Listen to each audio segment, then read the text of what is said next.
북한이 신형 고체 연료 추진체를 사용한 극초음속 중장거리 탄도미사일 IRBM 시험 발사에 성공했다고 주장했습니다. 정부와 군 당국은 유엔 안보리 결의를 위반한 도발이라며 즉각 중단할 것을 강력히 촉구했습니다. 이런 가운데 최선희 북한 외무상은 오늘부터 사흘간 러시아를 방문할 예정이어서 무기 거래 등을 논의할지 주목됩니다. 취재기자 연결해 알아보겠습니다. 조수연 기자.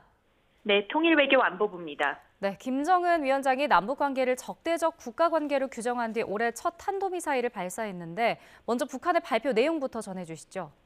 네, 북한 미사일 총국은 극초음속 기동형 조종 전투부를 장착한 중장거리 고체 연료 탄도미사일 IRBM을 어제 오후 성공적으로 시험 발사했다고 밝혔습니다.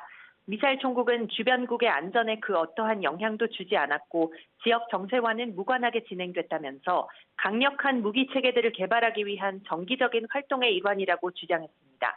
북한은 미사일의 고도와 사거리를 비롯해 재원 식별이 가능한 이동식 발사대 등은 공개하지 않았습니다.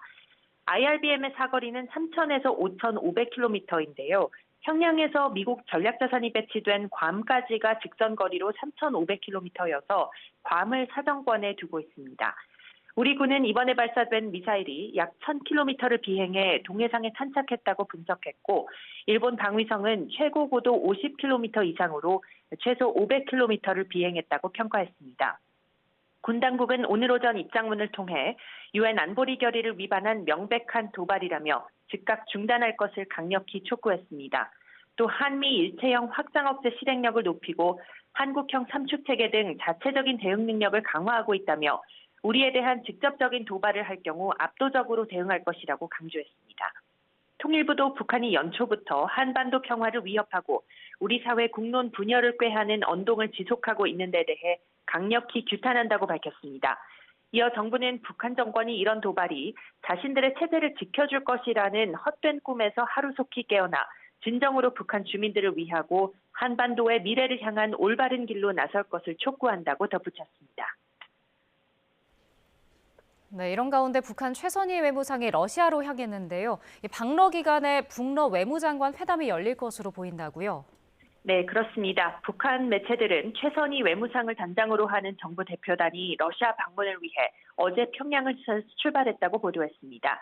이번 러시아 방문은 지난해 10월 북한을 찾은 세르게이 라브로프 러시아 외무장관의 초청으로 이루어졌는데요. 재작년 6월 외무상으로 승진한 최 외무상이 해외를 단독으로 방문하는 것은 이번이 처음입니다. 최 외무상은 오늘부터 17일까지 러시아에 머물면서 라브로프 장관과 북러 외무장관 회담을 열어 양측 간 협력 방안을 논의할 것으로 보입니다.